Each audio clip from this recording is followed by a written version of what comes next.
Kavati Sudheer Naidu foundation ఆధ్వర్యంలో నల్ల చెరువు 22వ లైన్లో గల నగరపాలక సంస్థ ప్రాథమికోన్నత పాఠశాలలోని విద్యార్థులకి మాజీ మేయర్ కావటి మనోహర్ నాయుడు చేతుల మీదుగా పుస్తకాలు ఉచితంగా అందజేశారు. అనంతరం మాజీ మేయర్ మాట్లాడుతూ, నాకు రాజకీయంగా భిక్ష పెట్టిన ప్రాంతం నల్ల చెరువు అని చెప్పారు. అతి చిన్న వయసులోని ఈ ప్రాంతంలో కార్పొరేటర్ గా గెలవడం జరిగిందని తెలిపారు. నల్ల చెరువు ప్రాంతంలోని ప్రజలు కార్పొరేటర్ గెలిపించి గుంటూరు నగరానికి మేయర్ ను చేశారని అన్నారు. ఈ ప్రాంతంలోని ప్రజల రుణం తీర్చుకునే ఉద్దేశంతో తమ్ముడు సుధీర్ నాయుడు పేరుతో విద్యార్థులకి పుస్తకాలు పంపిణీ చేయడం జరిగిందని తెలియజేశారు. నల్లచెరువు ప్రాంతమైనటువంటి ప్రాంతంలో మున్సిపల్ కార్పొరేషన్ పాఠశాల ఉంది.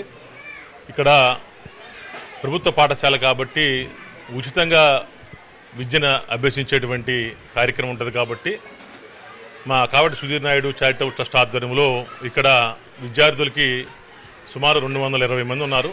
ఇక్కడ విద్యార్థులు వాళ్ళకి ఉచితంగా మరి నోట్బుక్స్తో పాటు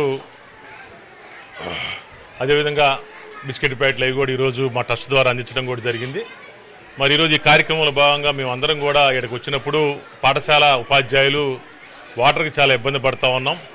మరి వేసవికాలం అప్పుడు మాకు బయట నుంచి నీళ్లు తెచ్చుకొని తాగాల్సిన పరిస్థితి వస్తూ ఉంది. వేడిగా ఉంటాయనే నీళ్లు పిల్లలు ఇబ్బంది పడుతూ ఉన్నారని చెప్పారు. మరి మా ట్రస్ట్ ద్వారా మరి వాటర్ కూలర్ ఒకటి మరి ఏర్పాటు చేయబోతా ఉన్నాం. తప్పకుండా వాళ్ళకి ఏదైతే ఉపాధ్యాయులు అడిగారో అదేవిధంగా ఈ ట్రస్ట్ ఆధ్వర్యంలో తప్పకుండా ఈ ప్రాంత ప్రజలకి మంచి చేయాలి, ఈ ప్రాంతంలో ఉండే విద్యార్థులకు మంచి చేయాలనే ఉద్దేశంతో ప్రతి నెల ఏదో కార్యక్రమం కొంత అమౌంట్ ఈ ట్రస్ట్ కేటాయించి మరి ఈ ట్రస్ట్ ద్వారా సేవా కార్యక్రమాలు చేయాలని చెప్పి నిర్ణయం తీసుకోవడం జరిగింది. గతంలో కూడా ఈ యొక్క వెజిటేబుల్ బళ్ళు అదేవిధంగా ఇస్త్రీ టిఫిన్ బళ్ళు కూడా ఈ ట్రస్ట్ ద్వారా ఇవ్వడం కూడా జరిగింది. కొంతమందికి మళ్ళీ స్కాలర్షిప్లు కావచ్చు అదే ఇవ్వడం కూడా జరిగింది. మరి ఈ సంవత్సరం ఏమన్నా బుక్స్ కూడా ఇస్తూ ఉన్నాం. తప్పకుండా ఈ ట్రస్ట్ ద్వారా తప్పకుండా పలు సేవా కార్యక్రమాలు చేయాలని చెప్పేసి కూడా మా కుటుంబ సభ్యులందరూ నిర్ణయం తీసుకోవడం కూడా జరిగింది.